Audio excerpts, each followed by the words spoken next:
జగన్ హయాంలో జరిగిన మద్యం కుంభకోణంపై ఏపీ కేబినెట్ లో చర్చ జరిగింది. సిట్ నిష్పక్షపాతంగా దర్యాప్తు చేస్తోందని అన్నారు సీఎం చంద్రబాబు. సిట్ కు ఫ్రీ హ్యాండ్ ఇచ్చామని వాళ్ళ పని వాళ్ళని చేసుకోనివ్వండి అన్నారు.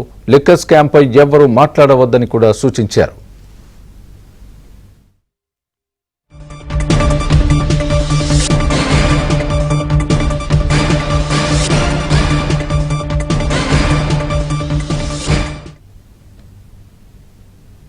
జగన్ హయాంలో జరిగిన మద్యం కుంభకోణంపై ఏపీ కేబినెట్ లో చర్చ జరిగింది. సిట్ నిష్పక్షపాతంగా దర్యాప్తు చేస్తోందని అన్నారు సీఎం చంద్రబాబు. సిట్ కు ఫ్రీ హ్యాండ్ ఇచ్చామని వాళ్ళ పని వాళ్ళని చేసుకోనివ్వండి అన్నారు. లిక్కర్ స్కామ్ పై ఎవరూ మాట్లాడవద్దని కూడా సూచించారు.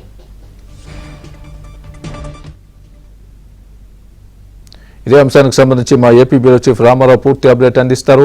రామారావు, చెప్పండి, లిక్కర్ స్కామ్ గురించి ఏపీ కేబినెట్ లో ఎలాంటి చర్చ జరిగింది? దీనికి సంబంధించి చంద్రబాబు డైరెక్షన్స్ ఏ విధంగా ఉన్నాయి? ఆంధ్రప్రదేశ్ లో 2019 నుంచి 24 వరకు జరిగిన మద్యం కుంభకోణ వ్యవహారంలో ఈ రోజు కేబినెట్ లో సుదీర్ఘమైన చర్చ జరిగింది. స్వామి, ముఖ్యంగా మద్యం కుంభకోణం దర్యాప్తులో మంత్రులు ఎవరు కూడా మాట్లాడవద్దని, అనవసరంగా మాట్లాడితే మరో రకంగా ప్రజల్లోకి వెళ్తుంది అని కూడా ఆయన వ్యాఖ్యానించారు. పత్రికల్లో పలు కథనాలు వస్తానన్నాయని అని చెప్పి ఆయన ప్రస్తావిస్తూ, ఇటీవల ఆంధ్రజ్యోతిలో మద్యం కుంభకోణంపై ఆంధ్రజ్యోతిలోని ఏబిఎన్లో వచ్చిన కథనాలను కూడా ఆయన ప్రస్తావించారు. సిట్ నిష్పక్షపాతంగా దర్యాప్తు చేస్తుందని, వాళ్ళ పని వాళ్ళని చేసుకోనివ్వండి అని కూడా సూచించారు. మనం మాట్లాడితే ఇంకో రకంగా వెళ్ళడంతో పాటు దర్యాప్తు సంస్థలకు మీద కూడా ప్రభావం చూపుతుందని, అందువల్ల ఇన్వెస్టిగేటింగ్ ఏజెన్సీలకు ఫ్రీ హ్యాండ్ ఇవ్వాల్సిన అవసరం ఉంది అని కూడా ఆయన వ్యాఖ్యానించారు. వచ్చే కేబినెట్ సమావేశంలో ప్రభుత్వం సంవత్సర కాలం పూర్తవుతున్న సందర్భంగా వైసీపీ ప్రభుత్వ హయాంలో జరిగిన కుంభకోణాలతో పాటు ఈ అధికారంలోకి వచ్చిన ఈ సంవత్సర కాలంలో ఎటువంటి విజయాలు సాధించాము, ఎన్ని సంక్షేమ కార్యక్రమాలు, అభివృద్ధి కార్యక్రమాలు అమలు చేశామనే అంశం మీద కూడా చర్చిస్తాము అని చెప్పారు. మంత్రులుగా ఉండి ఇటువంటి కుంభకోణాల మీద మనం మాట్లాడితే ఇవన్నీ కూడా ప్రజల్లోకి వేరే రకంగా వెళ్తాయని, కింద వాళ్ళు ఎవరైనా మాట్లాడితే మనం అర్థం చేసుకోవచ్చు, కానీ మంత్రులు మాత్రం ఇట్టి పరిస్థితుల్లో దీని మీద స్పందించవద్దు అని కూడా చెప్పారు.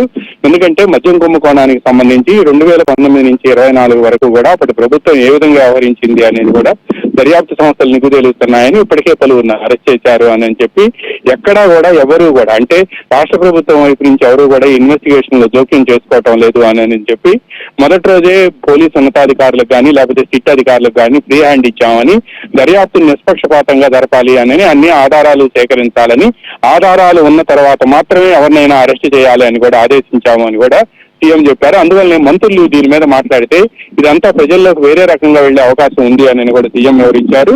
అయితే ఇదే సమావేశంలో మరికొన్ని కీలకమైన నిర్ణయాలు కూడా తీసుకున్నారు. అన్నదాత సుఖీభవ కేంద్ర ప్రభుత్వం ఎప్పుడైతే పీఎం కిసాన్ పథకం కింద నిధులు వేస్తుందో అదే రోజు అన్నదాత సుఖీభవ నిధులు కూడా వేయాలి అని సీఎం ఆర్థిక శాఖ అధికారులను ఆదేశించారు.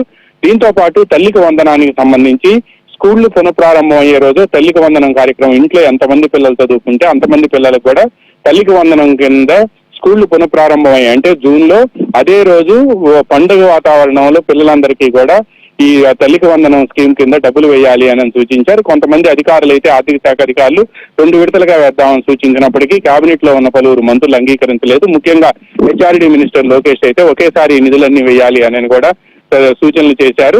తప్పనిసరిగా అలానే చేద్దాము అని చెప్పి కూడా మిగతా మంత్రులు కూడా చెప్పారు. ఇక దీంతో పాటు రాజమండ్రిలో తెలుగు యూనివర్సిటీని ఏర్పాటు చేయాలని, ఏలూరులో అంబేద్కర్ ఓపెన్ యూనివర్సిటీని ఏర్పాటు చేయాలని కూడా సూచించారు. ఎందుకు అని అంటే రాష్ట్రంలో 7 జిల్లాల్లో యూనివర్సిటీలు లేవు. ఈ 7 జిల్లాల్లో కూడా యూనివర్సిటీలను, ప్రతి జిల్లాకి ఒక యూనివర్సిటీ ఉండే విధంగా చర్యలు తీసుకోవాలి అని కూడా సీఎం సూచించారు.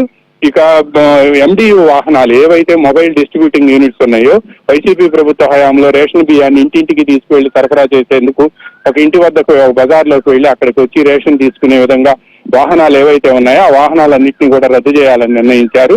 ఎందుకనంటే ఈ వాహనాల్లో బియ్యం స్మగ్లింగ్ ఎక్కువగా జరుగుతుంది అని చెప్పి పలు ప్రాంతాల నుంచి ఆరోపణలు రావడంతో పాటు ఈ ఆరోపణలు నిజమేనని తేలటంతో అందువల్ల ఈ ఎండిఓ వాహనాలను రద్దు చేసి దీని మీద ఏదైతే ఎస్సీ కార్పొరేషన్ ఇతర కార్పొరేషన్ల నుంచి రుణాలు తీసుకున్నారో ఆ తీసుకున్న రుణాలన్నింటినీ ప్రభుత్వమే చెల్లించి ఆ యజమానులకు ఎవరికైతే ఈ వాహనాలు ఇచ్చారో వాళ్ళకి ఆ వాహనాలు ఇచ్చేయాలని, అవి వాటిని ఉపయోగించుకుంటారు అని కూడా చెప్పారు.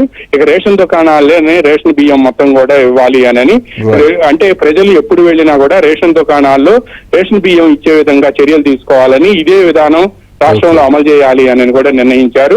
దీంతో పాటు గ్యాస్ కు సంబంధించి ఇది సంవత్సరానికి 3 సిలిండర్లు ఇస్తున్నామని, ఈ 3 సిలిండర్లకు సంబంధించిన డబ్బులు ఎంతైతే గ్యాస్ సిలిండర్ ఒక్కొక్కటి ధర ఉంటుందో ఈ 3 సిలిండర్లకు కలిపి డబ్బులు కూడా ఒకేసారి లబ్ధిదారుల బ్యాంక్ అకౌంట్ లో వేయాలి అని కూడా సీఎం ఆర్థిక శాఖ అధికారులను ఆదేశించారు.